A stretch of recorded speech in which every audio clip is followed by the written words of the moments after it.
আজকে আমি আপনাদের সঙ্গে শেয়ার করব একদম ঘরোয়া পদ্ধতিতে ঘরোয়াভাবে আলু দিয়ে ডিমের ঝোল। আর খুব সহজে সিম্পলভাবে বানিয়ে দেখাবো। চলুন দেরি না করে দেখে নেওয়া যাক আমার আজকের ভিডিওটি। ঘরোয়া মশলায় ঘরোয়া পদ্ধতিতে আলু দিয়ে ডিমের ঝোল বানানোর জন্য আমি এখানে 5টা ডিম নিয়ে নিয়েছি। আর এখানে গ্যাসে আমি একটা বাটিতে জল গরম করতে বসিয়ে দিয়েছি। আর এখানে ডিমগুলো আমি জলের মধ্যে ধীরে ধীরে দিয়ে দেব। একদম ধীরে দিতে হবে, কারণ খুব জোরে দিলে ডিমগুলো ফেটে যেতে পারে। একদম খুব সাবধানে ধীরে ধীরে দিতে হবে। 5টা ডিম আমি দিয়ে দিয়েছি। আমার মনে হচ্ছে একটা ফেটে গেছে, যাই হোক না। আর আমি দিয়ে দিচ্ছি কয়েক টুকরো আলু।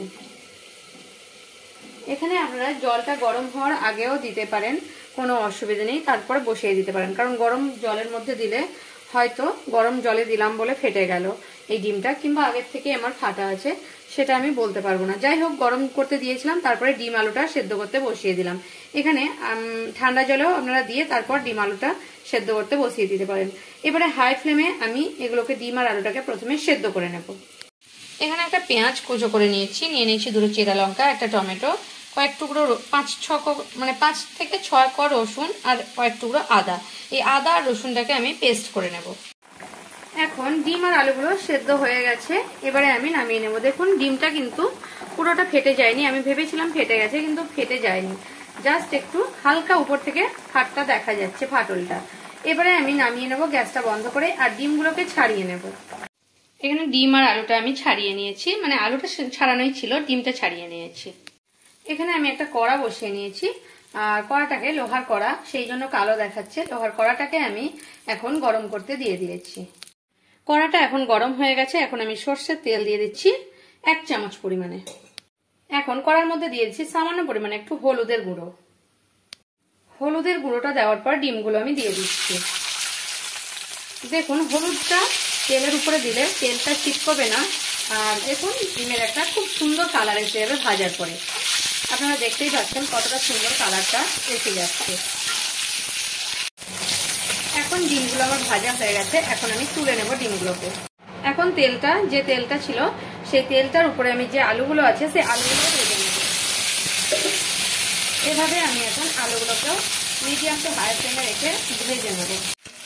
এবারে আলুগুলো আমি ভেজে নিয়েছি, আলুগুলোকেও আমি উঠিয়ে নেব। আলুগুলোকে আমি তুলে নিয়েছি। এখন আমি 1 চামচ সর্ষের তেল এখানে দিয়ে দিচ্ছি, 1 চামচ, আর অল্প একটু সামান্য দিয়ে দিলাম ছোট চামচের। তেলটা আমার গরম হয়ে গেছে। এখন যে পেঁয়াজটা আমি কেটে রেখেছিলাম তেলের উপরেই দিয়ে দিচ্ছি। আর পেঁয়াজটা দেওয়ার পর ঝোলে আমার যতটুকু লবণ লাগবে 1 চামচ ছোট চামচটা, সেই লবণটা পুরো দিয়ে দিচ্ছি এখানে। আর গ্যাসটা মিডিয়াম টু লো ফ্লেমে রেখে পেঁয়াজটাকে আমি ভেজে নেবো, কারণ লবণটা দেওয়ার কারণে আমার পেঁয়াজটা গলে যাবে খুব তাড়াতাড়ি। দেখুন আপনাদের কাছ থেকে দেখাচ্ছি, দেখুন পেঁয়াজটা ভাজা ভাজাও হয়ে যাচ্ছে আর পেঁয়াজটা গলেও গেছে। ঠিক এই টাইমে আমি দিয়ে দেব যে আদা রসুনের পেস্টটা করে রেখেছিলাম, সেই আদা রসুনের পেস্টটা। খুব কম মশলায় আমি কিন্তু আজকে আপনাদের বানিয়ে দেখাচ্ছি। আর এখানে এটা ধুয়ে একটু জল দিয়ে দিলাম, আর দিয়ে দিচ্ছি খুব সামান্য পরিমাণে হলুদ, আর দিয়ে দিচ্ছি খুব সামান্য পরিমাণে লঙ্কার গুঁড়ো, আর দিয়ে দেবো 1/2 চামচ জিরে গুঁড়ো। এবারে মশলাটাকে আমি মিডিয়াম টু লো ফ্লেমে রেখে কষাতে থাকবো। মশলাটা আমার কষানো হচ্ছে, এই সময় আমি অল্প একটু পরিমাণে চিনি দিয়ে দিলাম, আর যে চেরা দুটো কাঁচা লঙ্কা সেটা আমি দিয়ে দিলাম। এবার মশলাটাকে আমি একটু মিডিয়াম টু হাই ফ্লেমে রেখে কষাতে থাকবো, কারণ মশলাটা আমার কষানো মোটামুটি হয়ে গেছে। কারণ উপর থেকে যে তেলটা ছাড়ছে, তার মানে জানতে হবে মশলাটা আমার কষানো হয়ে গেছে। আর ঠিক কষানো যখন হয়ে যাবে তখন সেই অবস্থায় আমি টমেটোটা দিয়ে দেবো।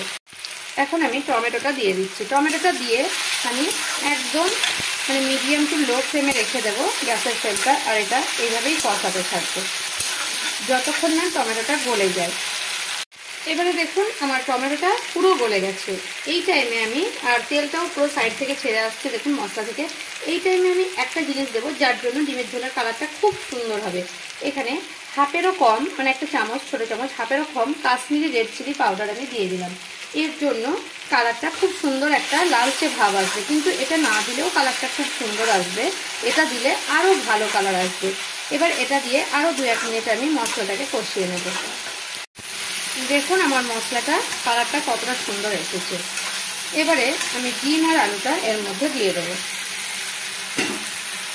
আর 1 মিনিট মিডিয়াম ফ্লেমে রেখে এটাকে মিশিয়ে নেব সব কিছুর সঙ্গে। এখানে আপনারা চাইলে কিন্তু এইভাবে কষা কষাও খেতে পারেন। ঠিক এই টাইমে আপনারা একটু ধনেপাতা কুচি ছড়িয়ে নামিয়ে নিতে পারেন, কিন্তু আমি আজকে একদম ঝোল বানাবো, তাই আমি এটা এবারে জল দিয়ে দেবো। এবারে আমি এর মধ্যে জল দিয়ে দেবো পরিমাণ মতো, মানে হাফ গ্লাস জল দিয়ে দিলাম, খুব বেশি ঝোল করব না, জল দিয়ে দিলাম পরিমাণ মতো। দেখছেন এখন থেকেই আমার কালারটা কতটা সুন্দর এসেছে। এরপরে দেখবেন আরো সুন্দর কালার আসবে, যখন ঝোলটা নামাবো তখন দেখবেন। আর কিচ্ছু মশলা কিন্তু এর মধ্যে আমি ব্যবহার করব না। এটাকে আমি এখন একটু খুন্তি দিয়ে ডিমগুলোকে এভাবে একটু করে নেব, তাহলে ডিমের ভিতরে যে রসটা সেটা একটু ঢুকে যাবে। আর মিডিয়াম টু মানে লো ফ্লেমে রেখে, লো পুরো নয়, মানে মিডিয়াম টু লো ফ্লেমে রেখে এটাকে আমি 5 থেকে 7 মিনিট ফুটিয়ে নেব। এখন 5-7 মিনিট হয়ে গেছে, গ্যাসের ফ্লেমটা আমি বন্ধ করে দিচ্ছি আর একটা বাটিতে আমি ঝোলটাকে নামিয়ে নিচ্ছি। ডিমের ঝোলটা আমি এখন নামিয়ে নিয়েছি। দেখুন আমার ডিমের ঝোলের কতটা সুন্দর কালার এসছে, আর আপনারা দেখলে নিশ্চয়ই বুঝতে পারছেন গরম ভাপও উঠছে। আমি একটা বাটির মধ্যে নামিয়ে নিয়েছি ডিমের ঝোলটাকে।